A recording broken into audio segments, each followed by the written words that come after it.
Bonsoir, bonsoir à tout le monde, bonsoir à tous ceux et celles qui m'ont rejoint, qui nous ont rejoints pour cet audio. En fait, c'est juste comment dire, une exhortation, un partage interactif. Si possible aussi, je répondrai aussi à des questions. En fait, c'est juste pour partager, quoi, qu'on soit en interaction entre moi et celles qui vont m'écouter. Donc, je suis dispo à répondre à des questions. Si possible, si je peux répondre, je pourrais répondre. Donc, en fait, comme vous le voyez dans le titre, parlons religieux spiritualité, car c'est ma passion, en fait. Car ma personnalité, je l'ai découvert déjà depuis l'année passée. En fait, selon mon astre, en fait, selon mon zodiaque, mon signe de zodiaque, je suis lion. Donc, je suis plus penché par la spiritualité, bon, la religion, la spiritualité, tout ce qui a trait à la spiritualité. Voilà, donc, c'est plus fort que moi, quoi. Donc, je ne peux pas les chasser. Car chasser les naturels revient au galop. Donc, c'est là, donc, s'il y a des questions par rapport à cela, par rapport à la Bible, à Dieu, Satan, les lois, les principes, donc tout ce qui a trait à la religion ou spiritualité, si possible, je peux répondre. Donc, ça ne veut pas dire que je connais tout, non. C'est juste qu'on partage, je peux partager les idées sur tout ce qui a trait à ce que j'ai mis comme sujet, quoi. Voilà. Je prendrai un sujet par hasard comme ça. Donc, parlons un peu de ce qui est Satan, en fait. Satan, les diables et les démons. Ce qu'il faut savoir est que beaucoup de gens confondent, en fait.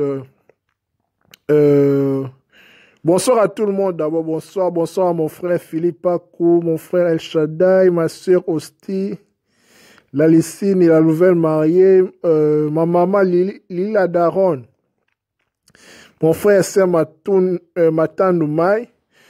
Donc voilà, comme je disais, parlons un peu de Satan, du diable, de Lucifer et puis les démons, voilà.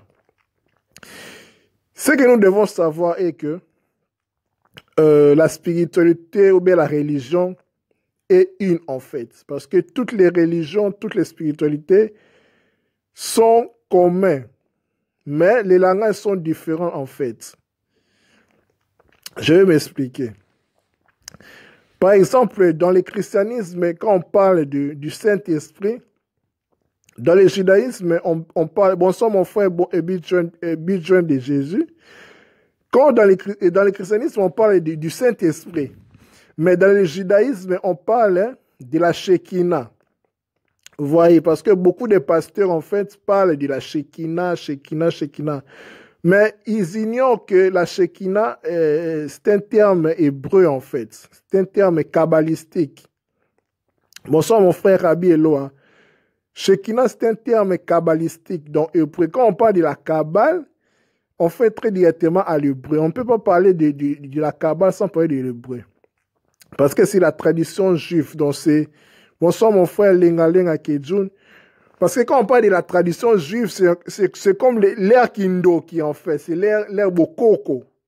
Tu vois, comme chez nous, dans la tradition Congo, dans le royaume Congo, on parlait de Kindoki. Dans le judaïsme, on parle de la Kabbale. Kabbale, donc leur tradition, qui s'est transmise à partir de Moïse. Donc, les uns disent même à partir d'Abraham, même jusqu'à Adam. D'Adam, qui se transmet de génération en génération. C'est juste une tradition, en fait, qui se transmet oralement de père en fils, en fait, des initiés aux élèves, etc., etc. Vous voyez? Donc, c'est ça. Donc, le Saint-Esprit, chez les chrétiens, et puis la Shekinah dans le judaïsme. Qu'est-ce que ça veut dire?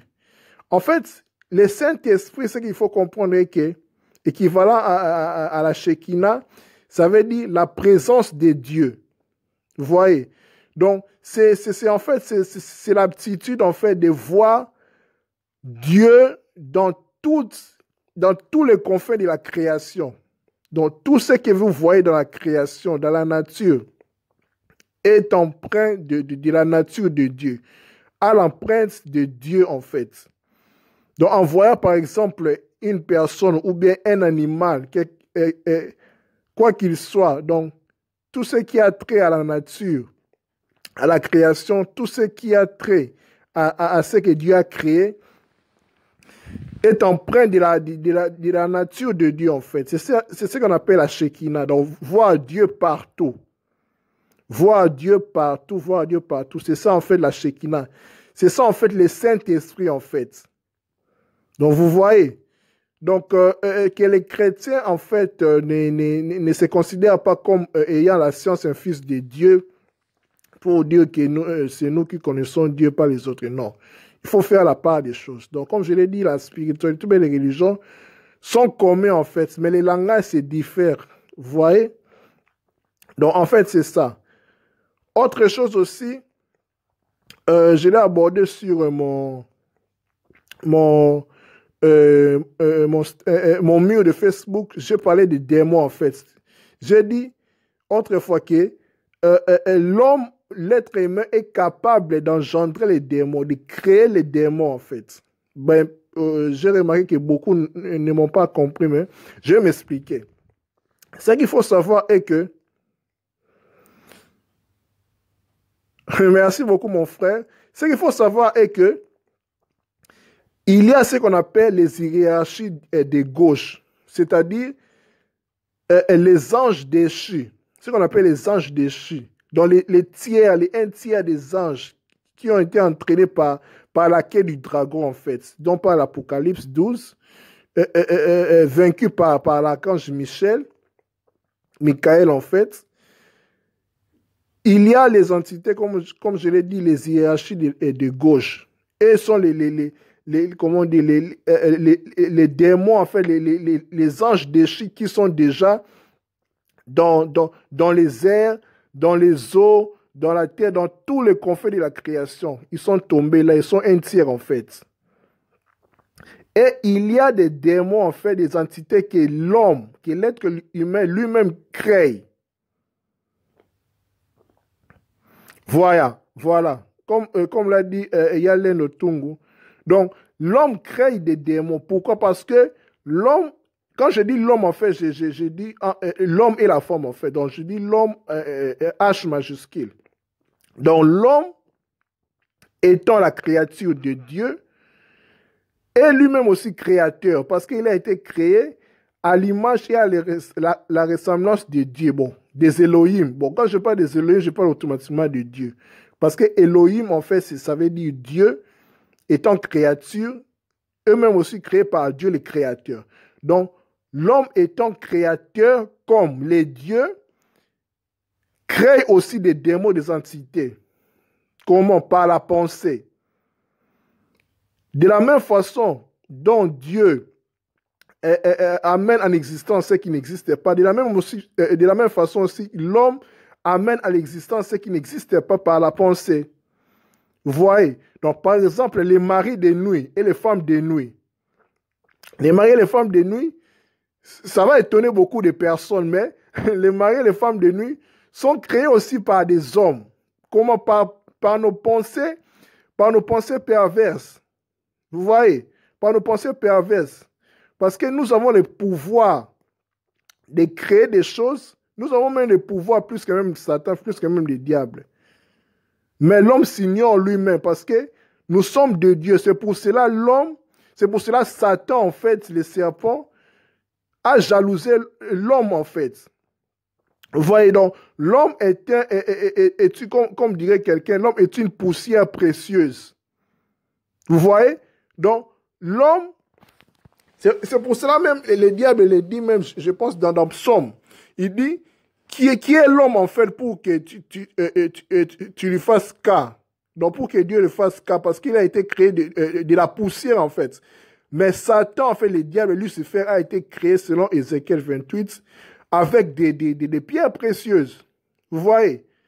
Donc, l'homme, en fait, étant poussé à process, a été valorisé par les Elohim, par Dieu. C'est pour cela, les maîtres, en fait, Christ et Jésus dira, ne savez-vous pas que vous êtes des dieux? Donc, vous êtes des Elohim, vous êtes des créateurs aussi. Donc, vous avez le pouvoir sur toute la création, en fait. C'est pour cela, Dieu a confié la terre au fils d'Adam, au fils des hommes, en fait. Donc, vous voyez. Donc, c'est pour cela aussi, les philosophes, en fait, entre autres, Socrate dira, connais-toi toi-même et tu connaîtras l'univers et les dieux. Parce que l'homme étant microcosme, donc petit univers, donc tout ce qui existe dans l'univers est dans l'homme. Vous voyez. Donc, l'homme doit se connaître d'abord soi-même pour qu'il comprenne tout ce qui lui arrive dans la terre, en fait, dans cette humanité, dans cette expérience de la matière, provient d'abord de lui-même. Au lieu d'abord d'incriminer des responsabilités, Dieu, Dieu m'a laissé comme ça, de se plaindre. Non. D'abord, nous devons être responsables de nos actes. Parce que Dieu nous a tout donné. Comme je l'ai dit, le plus grand cadeau que Dieu a donné à l'homme, c'est le libre arbitre. Je vous choquerai même pour vous dire que devant le libre arbitre de l'homme, Dieu est impuissant. Je mets impuissant entre guillemets. Ça peut choquer beaucoup de gens, mais Dieu ne se mêle pas dans le choix de l'homme. Il se mêlera si l'homme se tourne vers lui. Vous voyez? Donc, la volonté de l'homme, comme je l'ai dit dernièrement sur l'une de mes publications, la volonté de l'homme est la volonté de Dieu. Suivez-moi bien. La volonté de l'homme est la volonté de Dieu. Si seulement si est émanée de lui-même par rapport au libre arbitre que Dieu lui a confié. Mais la volonté de Dieu n'est pas la volonté de l'homme. Il y a une nuance là-dedans. Donc je me répète, la volonté de l'homme est la volonté de Dieu par le libre arbitre de l'homme. Donc tout ce que tu décides, tout ce que nous décidons en bien ou en mal, Dieu l'agrée par notre libre arbitre. Dieu ne veut pas, Dieu ne va pas s'interférer dans nos choix. C'est impossible. Parce qu'il nous a donné le libre arbitre. Nous sommes libres de choisir. Lui-même dit, j'ai mis devant toi la vie et la mort. Mais il dit, choisis la vie. Parce qu'il est la vie, il ne faut pas oublier. Mais si l'homme choisit la mort, Dieu ne va pas le contrarier comme ça. Non. Parce que nous sommes libres. Mais la volonté de Dieu n'est pas la volonté de l'homme. Parce qu'il dit, mes pensées ne sont pas vos pensées. Ce que nous devons faire est de choisir la volonté de Dieu, que notre volonté soit la même avec la volonté de Dieu. C'est ça même le but de la prière. Donc, de chercher la volonté de Dieu, c'est-à-dire de relier tout ce qui est en haut avec tout ce qui est en bas. D'où le principe hermétique. Il dit ce qui est en haut et comme ce qui est en bas. Christ même le dira dans les prières dans la fameuse prière du Notre Père. Il dit que ta volonté soit faite sur la terre comme au ciel. Voilà en fait la clé, la quintessence en fait de la prière. Donc de chercher de relier ce qui est en haut de ce qui est en bas. Donc de chercher en fait la volonté de, c'est ça en fait la volonté de Dieu. L'homme le comprendra si seulement si aussi se découvre lui-même. Parce qu'étant un Dieu, comme je l'ai dit, tout ce qu'il fera en fait, ça sera au même diapason avec la volonté de Dieu en fait. Mais la volonté de Dieu n'est pas la volonté de l'homme parce que les pensées de Dieu ne sont pas les pensées des hommes. Mais la volonté de l'homme et la volonté de Dieu peuvent s'interagir par rapport au libre arbitre. Si seulement si l'homme se connaît lui-même. Vous voyez, le processus de se connaître soi-même, c'est un long processus en fait. Donc parce que nous sommes dans la matière, c'est un long processus. Nous sommes ici pour apprendre, entre guillemets, bien que les autres disent que nous n'avons rien à apprendre. Nous sommes ici pour se rappeler en fait. Mais nous sommes ici étant esprit incarné, pour se connaître en fait, pour faire l'expérience de la matière, pour se connaître vers la perfection, vers le vrai bonheur. C'est pour cela que nous sommes ici sur la terre, en fait sur le champ de la matière, de la matérialité, pour pour se connaître. Vous voyez? Donc c'est ça en fait le but, notre but ici sur Terre. Donc le but ici sur Terre est de relier ce qui est en haut avec ce qui est en bas. Donc tout ce qui est en haut est comme tout ce qui est en bas et vice-versa. C'est ça en fait la loi de la correspondance. C'est ça aussi Jean-Baptiste dira dans l'évangile de Jean. L'homme ne reçoit que ce que le ciel a réservé pour lui. Donc on mérite, comment on dit, on reçoit ce qu'on mérite, pas plus. Voilà aussi, Jésus dira aussi dans la parabole du talent, comment dire, on a donné quelques-uns, comment dire, 100, d'autres 60, 30, parce qu'ils ont mérité. Là, ça nous pousse aussi de se questionner, comment dire, la problématique comment dire, d'avant notre incarnation, avant qu'on soit né. Est-ce qu'on a choisi de naître? Est-ce que ça me pousse aussi à penser avec, si vous vous souvenez bien, dans Jean 9, sur la problématique des inégalités de naissance, avec l'aveugle né. Est-ce que Dieu permettrait qu'un enfant soit né aveugle? Est-ce que c'est la volonté de Dieu? Point d'interrogation. Vous voyez? Donc, il y a tellement tant de mystères de l'existence pour comprendre, en fait, notre venue sur Terre, notre expérience de la matière par rapport à ça. Vous voyez?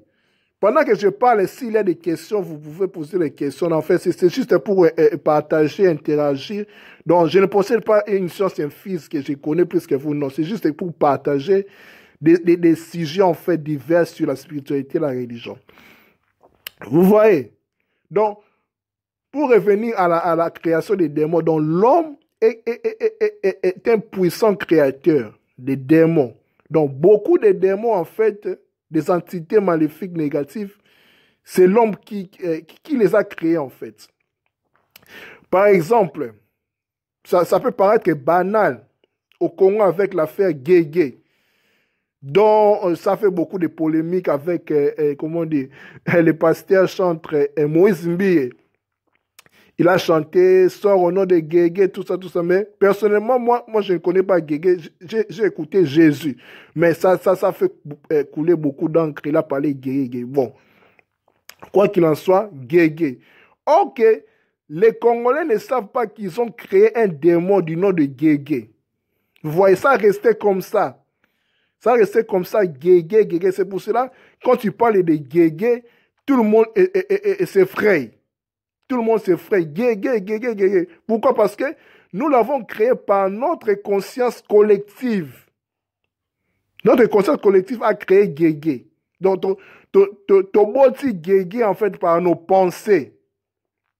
C'est ça, en fait, notre puissance, la force créatrice des êtres humains. Donc, tu crées Guégué Karaboui. Donc, tout le monde est banal, mais tu crées des moments boy.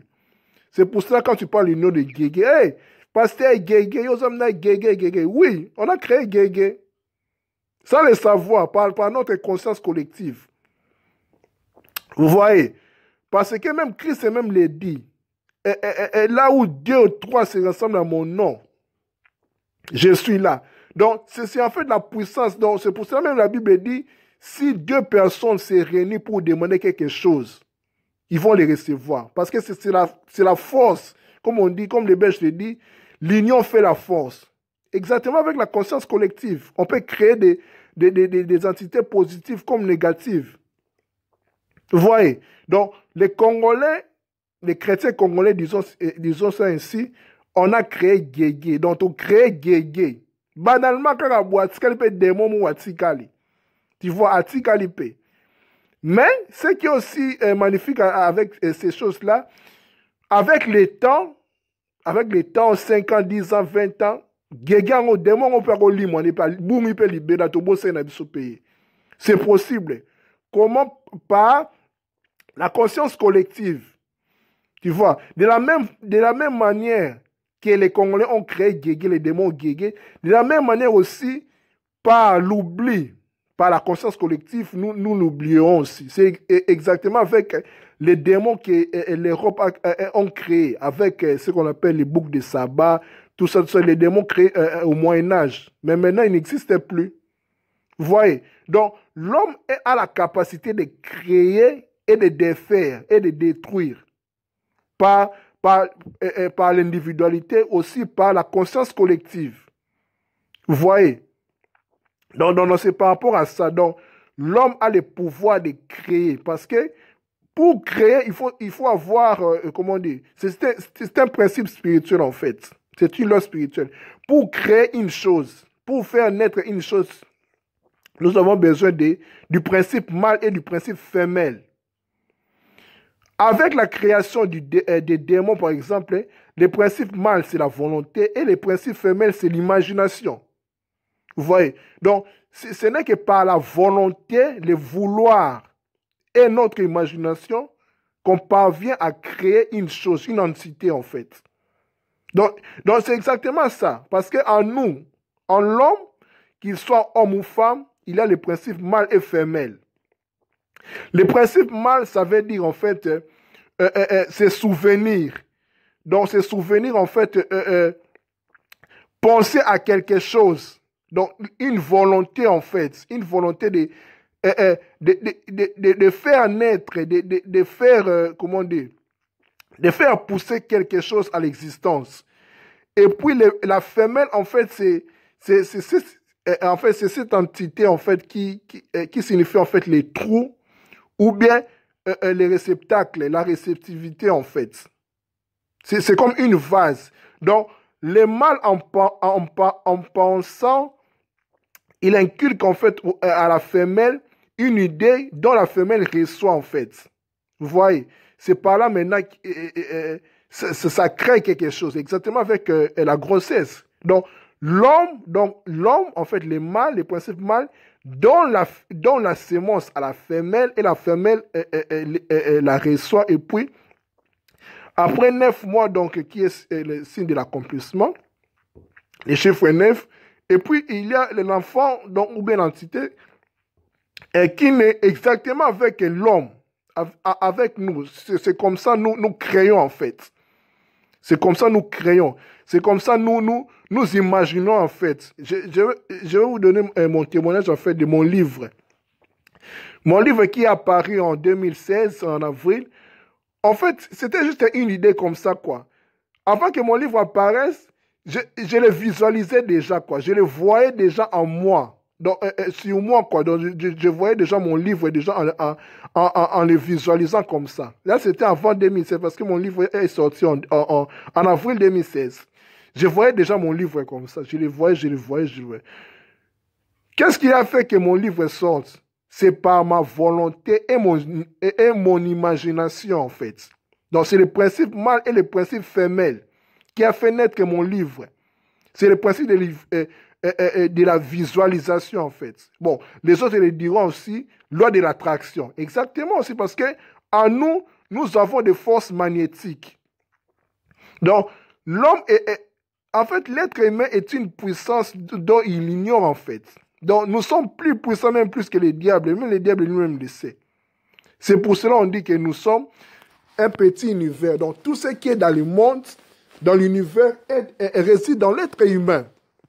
Vous voyez? Donc, nous sommes l'image et la ressemblance des dieux. Des dieux. En fait, nous sommes des dieux, en fait. C'est pour cela, il y a des gens qui ne prient même pas, hein, qui ne prient pas la manière des religions, en fait, de manière des chrétiens ou bien comme ça, ils ne prient pas. Mais tellement ils connaissent la puissance qu'ils ont de l'homme, en fait, ils créent, en fait, ils produisent des miracles. Donc, pour eux, les miracles n'existent pas. Bon, je peux choquer beaucoup de gens, mais les miracles n'existent pas pour ceux qui savent le faire. Vous voyez? Donc, les miracles, en fait, ce sont des choses qui apparaissent surnaturelles, qui apparaissent étonnantes à ceux qui ne les savent pas. Voilà. Donc, c'est par rapport au niveau de la maturité, du niveau de connaissance de chacun de nous. Vous voyez? Donc, Rabbi Eloa, je ne sais pas quelle est votre question. Donc, vous voyez. Donc c'est par rapport à ça. Donc, le but est de nous connaître, en fait. C'est ça même, comment dire? C'est ça même avec le mystère du péché. En fait, le péché, ça veut dire manquer la cible. Quelle cible, quel but? Le but de notre existence sur Terre. Quand on ne se connaît pas, c'est à ce moment qu'on pêche. Comment se connaître? C'est un long processus, en fait. Moi-même qui vous parle, j'apprends à me connaître. Parce que je suis un univers, en fait. Alors, mon livre, c'est en fait des gospels, le message du salut. Bon, je vous enverrai un lien sur Inbox, après l'audio. Vous voyez? Donc, l'homme doit se connaître, en fait. L'être humain doit se connaître pour connaître Dieu et l'univers, en fait. Parce que tout est en nous. Tout réside en nous, tout réside en nous. Donc, en fait, c'est ça. Donc, beaucoup de problèmes qui surviennent dans nos vies, parce que c'est nous-mêmes qui sommes les responsables, en fait. Ce n'est pas Dieu, c'est nous-mêmes. Comme je l'ai dit, notre volonté, c'est la volonté de Dieu par le libre arbitre. Mais la volonté de Dieu n'est pas notre volonté. Le but est de chercher, en fait, la volonté de Dieu, de marier, en fait, la volonté de Dieu en fait, que la volonté de Dieu devienne notre volonté, en fait. Parce que le but doit être de relier ce qui est en haut, chez Dieu, avec, en nous, pour faire, comment dire, comme le principe hermétique dit, relier ce qui est en haut avec ce qui est en bas, vice-versa, pour créer un miracle, une chose. Le but, c'est ça. C'est pour cela que Christ dira, dans la prière de notre Père, que ta volonté soit faite sur la terre comme au ciel.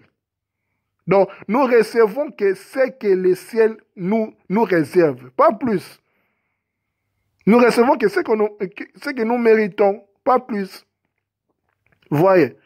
Vous voyez? Donc, c'est par là aussi que j'ai compris aussi pourquoi il y a les inégalités, entre guillemets, avec les paraboles du talent. Donc, tout le monde n'est pas comme tout le monde. Donc, chacun a ses dons, a ses capacités, en fait, qui se diffèrent des autres.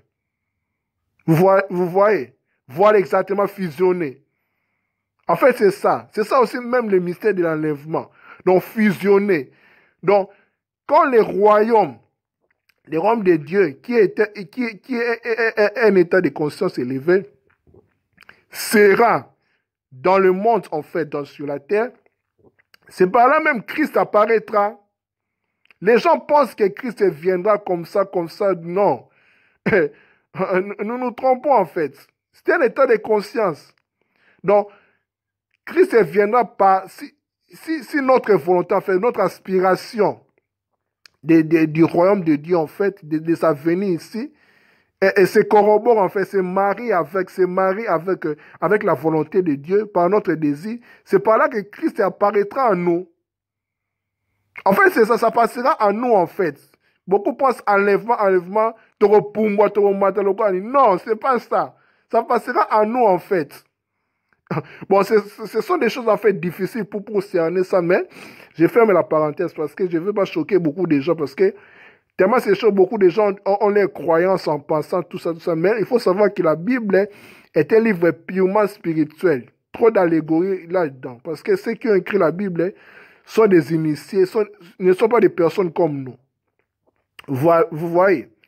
Donc, en fait, c'est ça la vérité. Donc, tellement na religion, na croyance, on nous a caché la vérité, en fait. C'est ça qui nous fait, en fait, défaut. Vous voyez? Donc, voilà.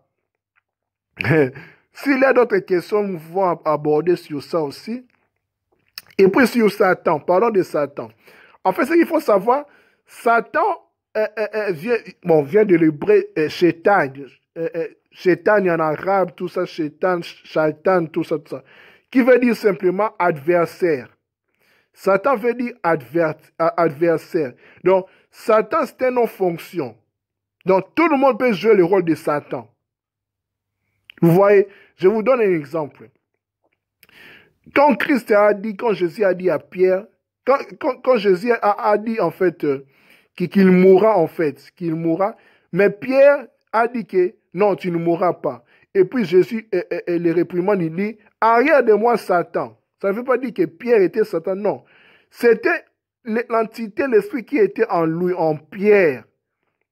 en Simon-Pierre, qui était en fait Satan, qui s'est opposé à la volonté de Dieu d'avoir, comment dire, de permettre que Jésus soit mort en fait sur la croix. Vous voyez? Donc, Satan est là pour s'opposer à la volonté de Dieu en fait. Et puis, Satan aussi est un mal nécessaire. Lisez les livres de Job. Vous verrez que Satan est un serviteur fidèle, est un ministre fidèle de Dieu. Ça peut choquer beaucoup de gens, mais c'est ça en fait. Donc, son but est de nous amener vers notre accomplissement, vers notre perfection par ses tentations. C'est pour cela qu'il a fait aussi avec Jésus sur le désert. Il a tenté Jésus spirituellement, psychiquement, mentalement.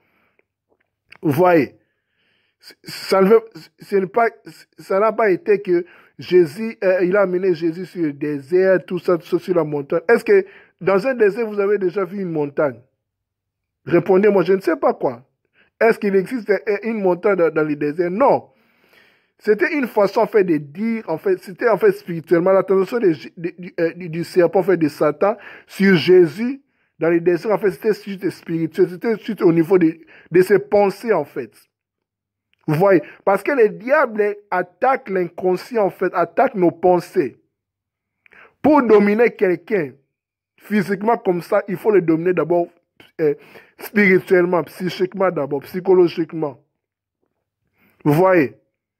Donc, il faut dominer d'abord. C'est pour cela que Satan voulait dominer Jésus psychiquement d'abord. Il lui a proposé d'abord de transformer les pierres en pain. Donc, la faim, en fait, qui va affecter en fait son intérieur, quoi. Donc, Ayokanzala, Alembambalamo. Il lui a proposé la richesse de ce monde, tout ça, donc l'envie, l'orgueil, tout ça de ce monde. Tout est spirituel, en fait.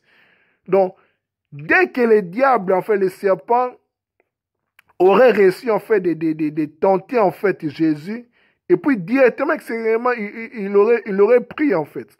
Mais Jésus, étant fils de Dieu, a résisté. C'est pour ça qu'il faut être fort physiquement, comment dire, psychiquement, mentalement d'abord, avant de l'être extérieurement, ou bien comment physiquement comme ça. Parce que c'est le spirituel qui domine le physique. Donc, mais c'est même, comment dire, l'envie des entités, des démons en fait, des esprits des airs, tout ça, tout ça. Leur besoin est de posséder en fait les gens, la mentalité des gens en fait. Exactement, c'est ça. Donc, pour posséder quelqu'un, pour dominer quelqu'un, il faut dominer d'abord ses pensées. Donc, son être intérieur d'abord. Et puis, vous l'aurez sans problème. Vous voyez? Donc, exactement, donc, sans la tentation, il n'y aura pas la perfection. En fait, c'est ça. Et puis, il faut savoir que, comment dire, dès qu'on monte spirituellement, on devient mature, la tentation aussi se spiritualise, en fait. Donc, à chaque niveau de maturité, c'est à chaque niveau aussi des degrés de tentation aussi. Vous voyez? Donc, la tentation de Jésus ne pouvait pas être comme celle de ses disciples, non. Parce que Jésus était hautement spirituel. Il a eu sa tentation à son niveau, en fait. Vous voyez? Donc, les tentations que subissent les maîtres ne sont pas les mêmes avec les tentations que subissent les élèves. C'est impossible. Donc, à chaque connaissance, chaque tentation. Exactement, c'est ça, parce que la connaissance a des âges. Vous voyez? Donc, Satan est un ministre de Dieu, est un serviteur fidèle de Dieu. Son but est de s'opposer à nous, avec l'exemple de Jésus, pour nous amener vers notre accomplissement. Vous voyez? Donc, Satan attaque, en fait, notre mental, notre côté inconscient. C'est pour cela que vous verrez même dans la Bible, le serpent a attaqué Ève. Pourquoi il n'a pas attaqué Adam? Parce que, il faut savoir que la Bible, surtout la Genèse, est un livre allégorique, trop symbolique en fait. Psychologiquement, en fait, Satan a attaqué les côtés inconscients en fait de l'homme. Quand je parle de l'homme ici, je parle de l'homme étant mâle et féminin. créé par Dieu. Parce que la Bible dit il est créé mâle et femelle. La partie mâle, c'est la partie consciente. Je vous ai dit, souvenez-vous, le principe mâle, c'est le principe qui se souvient. C'est la conscience qui se souvient. Et la partie femelle, c'est la partie où il reçoit, en fait. C'est la partie encore inconsciente qui garde, en fait, les potentialités en elle. Vous voyez? Donc, les serpents, en fait, de la Genèse de l'Éden, a attaqué les côtés inconscients de l'Adam primordial, de l'Adam androgyne, de l'Adam, en fait, de l'homme qui est mâle et femelle. Là, je parle psychologiquement. Parce qu'il faut savoir que la Bible étant un livre symbolique, ésotérique, allégorique, ce que vous voulez tout, doit subir 7 interprétations. Pourquoi 7? Parce que 7, c'est un chiffre de perfection. Vous voyez? Donc, la Bible peut s'interpréter astronomiquement, psychologiquement, politiquement, socialement, tout ce que vous voulez. Surtout le livre de la Genèse, surtout l'Ancien Testament. Vous voyez? Parce que le livre de l'Ancien Testament a été écrit par Moïse, parce que Moïse, comme la Bible le dit, a été instruit dans toute la sagesse égyptienne. Vous comprenez? Parce que l'Égypte, ce n'est pas n'importe quelle nation. Quand on parle de l'Égypte, nous voyons les hiéroglyphes. D'ailleurs, même si on voit les hiéroglyphes, on ne comprend absolument rien. On ne voit que les animaux, on ne voit que les choses bizarres comme ça. C'est par cette écriture-là que Moïse a écrit la Genèse. Et puis, c'est par les hiéroglyphes que l'hébreu a pris naissance. Donc, l'hébreu, en fait, je dirais, c'est l'enfant, en fait. C'est l'enfant des hiéroglyphes, des écritures égyptiennes. Vous voyez? Voilà, mathématiques scientifiques. Donc, en fait, c'est ça. Donc, la Bible n'est pas n'importe quel livre. C'est un livre pour les initiés. C'est pour cela même les catholiques, en fait, Vatican ne permettrait pas que tout le monde ait accès à la Bible. C'est pour ça qu'ils les ont gardés seulement avec la langue latine. Pour que la masse n'accède pas à cette connaissance-là. Parce qu'on dit, la Bible était, la Bible était couteau à deux tranchants. Et dans ça peut les tuer. C'est comme la connaissance, ça peut les tuer. Si tu ne sais pas l'utiliser, en fait. Surtout les livres de la Genèse, surtout l'Ancien Testament. Trop de codes là-dedans. Vous voyez? Donc, comme je l'ai dit, donc Satan les serpents a attaqué les côtés femelles, en fait, et les côtés inconscients de l'homme. Donc, quand je parle de l'homme, je parle du mâle et de la femelle. Donc, il a attaqué la femelle. Donc, il a attaqué l'homme dans son côté inconscient. Parce que Adam, étant mâle, ne s'était pas souvenu, en fait. Parce qu'il devait protéger sa totalité, en fait, son humanité, en fait. Donc, d'où son inconscience aussi. C'est pour cela qu'il a attaqué Ève. Et puis, voilà, Ève est tombée et puis elle a mangé l'arbre défendu, tout ça. Vous voyez? Et puis, parlons de l'arbre de la connaissance du bien et du mal. En fait, l'arbre de la connaissance du bien et du mal, en fait, bon, c'est un sujet, je dirais, c'est tabou, en fait. Mais ce qu'il faut savoir est que la Bible tire ses sources dans beaucoup de récits, en fait. Entre autres, babyloniens, sumériens, hindous, tout ça. Parce que les Hébreux, en fait, ce qu'il faut savoir est que la constitution, en fait, la reconstitution de la Bible, entre autres de la Torah, en fait, de 5 livres dits de Moïse, a été reconstituée par Esdras, les scribes Esdras, lors de leur captivité en Babylone. Par là, ils ont découvert les récits sumériens. C'est par là qu'ils ont écrit, en fait, qu'ils ont reconstitué leur Bible. Entre autres, la création, en fait. Les 7 jours de la création, là, ce n'est pas une exclusivité des Juifs, en fait. Pourquoi la pomme? En fait, Rabbi Eloa, la pomme, en fait, c'est... l'idée de la pomme, en fait, c'est l'idée grecque. Pourquoi? Parce que la pomme a été inspirée de... Quand tu pars dans la mythologie grecque, il y a ce qu'on appelle les jardins des Hespérides. Dans ces jardins-là, il y avait beaucoup de pommiers. C'est par là, avec la Bible Septante, la Septante, traduit en grec, par Septante juifs hellénisés grecs, c'est par là qu'ils ont eu l'idée que l'arbre là était la pomme en fait. C'est juste un symbole. Vous voyez? Donc c'est tiré de la mythologie en fait grecque avec les jardins des Hespérides qui avaient beaucoup de pommiers. Vous voyez? Donc c'est pas hasard. C'est dû à la mythologie grecque avec la pomme. C'est pour cela qu'on l'a symbolisé par la pomme. Mais dans d'autres comment dire, dans d'autres traditions, comme je l'ai mis sur Facebook, dans la tradition Ngala, des Bangala au Congo, c'était en fait les liboto. Bon, je ne sais pas, les liboto en français, ça se dit quoi? Là, je ne sais pas. Si quelqu'un le sait, il peut m'aider. Les liboto qui symbolisent la procréation, en fait.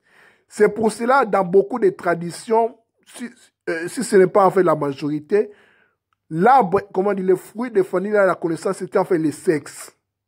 Ça peut choquer beaucoup de gens, mais en fait, c'est ça en fait la vérité. Bon, c'est ça la vérité. Pour ceux qui ont compris en fait. Donc, l'arbre de la connaissance, c'est que Adam et Ève ont mangé en fait, c'est que les serpents en fait. Les ont dit de manger en fait, c'était en fait, il les a montré en fait comment se produire eux-mêmes, comment se procréer en fait. C'est pour cela qu'on l'a symbolisé par la pomme. Voilà pourquoi en Lingala, quand une femme, un homme et une femme se sont accouplés en fait, on dit que baliembouma, boliembouma. C'est pas du hasard. C'est pas du hasard en fait. C'est juste un symbolisme en fait pour dire que cette pomme-là, ces fruits-là défendus en fait de la connaissance du bien et du mal, c'était en fait les sexes. Ils se sont accouplés pour procréer aussi eux-mêmes. Ils ont acquis leur autonomie. C'est pour cela quand ils les ont mangés, ils ont découvert directement que ils sont nus. Vous comprenez? Donc, en fait, c'est ça. Donc, je sais que c'est un tabou dans le christianisme et dans la religion, mais il y a des moments où la vérité doit apparaître, en fait, au grand jour. Vous voyez? Donc, ces fruits-là, en fait, c'était les sexes, en fait. Parce que beaucoup de traditions le parlent, en fait. Parce que, comme je l'ai dit, la spiritualité est une. Mais les langages se diffèrent selon les traditions, en fait. Vous voyez? C'est comme j'ai mis tantôt, j'avais mis dans pas longtemps, j'avais mis une publication sur les déluges. J'ai expliqué que le déluge a été cité aussi dans la tradition hindoue. Dans la mythologie hindoue, on parle du déluge. Là où, comment dire, l'avatar de Vishnu, le premier avatar de Vishnu, c'est une poisson, a annoncé à Manu qui est en fait le père de l'humanité. En fait, quand on dit Manu, man en anglais, de se sauver, en fait, de se faire un bateau, et puis par lui, 7 riches. En fait, les riches, en fait, sont en fait les premiers hommes, en fait, les premiers hommes, en fait, les initiés, les hauts initiés, en fait, de la tradition hindoue, ont été sauvés avec Manu.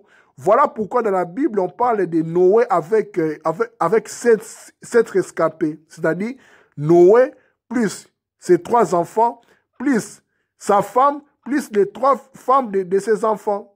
Donc, c'est juste des symboles en fait. C'est pour cela beaucoup nient que les personnages bibliques ont existé. Moïse n'a pas existé, Adam et Ève n'ont pas existé, etc., etc. Parce que il y a beaucoup d'allégories, beaucoup de symbolisme là-dedans pour nous donner en fait un message quoi. Vous voyez? Donc, comme l'âge de Noé en fait. L'âge de Noé en fait c'est juste le principe femelle et Noé c'est en fait c'est le principe mâle. Vous voyez? Donc en fait c'est ça, donc c'est juste des symbolismes quoi. Donc, Rabbi Elo a dit, bonus, malus, malus, pomme, tout soi-disant arbre de connaissance bien mal, mauvaise tradition. Vous voyez? Donc, en fait, c'est ça. Donc, c'est ça. Donc, l'arbre de la connaissance, en fait, donc, en fait, dans les récits sumériens, on parle du sexe, en fait. Donc, le serpent, en fait, a montré, qui était un des Elohim, a montré à l'humanité comment se procréer eux-mêmes. Donc, ces fruits-là, cet arbre-là, étaient en fait, comment se procréer eux-mêmes. Dans beaucoup de récits, on en parle. Mais dans la Bible, c'est codé, en fait. Les rédacteurs de la Bible ont enlevé voilà quoi, ont enlevé tout ça. Mais dans d'autres traditions, dans d'autres livres, on en parle clairement. Clairement que cet arbre-là, les fruits défendus là, étaient en fait les sexes, en fait. Donc, comment c'est pour créer eux-mêmes? Vous voyez? Donc, c'est par rapport à ça. Donc, je pense, s'il y a d'autres questions, bien d'autres suggestions à développer, vous pouvez sans doute me les dire, quoi. Donc, je pense que j'ai épuisé tout ce que je pouvais dire sur les diables, sur Satan, sur l'homme, sur Dieu, sur, voilà, quoi, sur tout, en fait. C'est juste, ça n'a pas été préparé, en fait, c'est juste aléatoire comme ça. Donc, je prends des sujets par hasard comme ça, puis comme ça vient, je les partage comme ça, quoi. Voilà. Exactement, c'est ça. Donc, serpent, c'était un qui. Voilà l'intention supérieure. Ok, un qui. En fait, un qui, c'est celui qui symbolise en fait les biens. Donc, c'est les frères qui symbolisent en fait les biens que la religion a diabolisé, en fait, a fait en fait Satan. Vous voyez? Ok, un l'île, c'est le frère qui est en fait les Satan, en fait. Les diables. C'est pour cela dans la Bible, beaucoup de gens se demandent, mais comment Nzambe, en fait, comment Dieu de l'Ancien Testament est méchant, mais du Nouveau Testament est doux. Ok, c'est puisé dans la tradition, dans les récits sumériens. Vous voyez? Mais ce sont des choses dont nous parlerons plus tard. Pas pour maintenant, parce que beaucoup de gens, par humilité, en fait, ne sont pas prêts, en fait, d'écouter ces choses. Parce que tellement la Bible est tellement sacrée pour beaucoup de choses, et pour beaucoup de personnes. Donc, ne touchez pas à la Bible, sinon vous passerez au bûcher, quoi, comme au temps de l'Inquisition. Bon, tumbabino, quoi, bon, tumbo pamba. Donc, ne touchez pas à la Bible. La Bible est tellement sacrée pour beaucoup. Ok, beaucoup ignorent que Bible, wana, ça vient de beaucoup de traditions là-dedans. Mais, avec le temps, Dieu nous permettra, beaucoup accéderont à la vérité. Donc, en fait, c'est juste ça, quoi. Donc, exactement, c'est ça. Donc, voilà, en fait, ce que j'ai voulu vous partager. Merci beaucoup pour tous ceux et celles qui ont pris leur temps à m'écouter. Merci beaucoup. Je pense que ce n'est pas la dernière fois. Prochainement, nous parlerons des sujets, en fait, un sujet bien structuré, bien cadré. Aujourd'hui, c'était juste aléatoirement comme ça, quoi. Voilà, des idées à partager, va et va comme ça, pour pourrir, comme on dit. Voilà, quoi. Merci beaucoup, merci.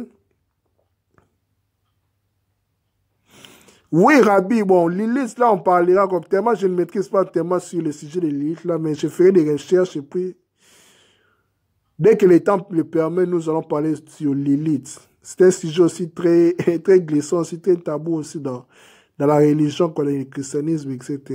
Voilà. Merci beaucoup. Bonjour, bonsoir. Bon, à nous revoir la prochaine fois. Bonne soirée, bonne nuit. Merci. Bye bye.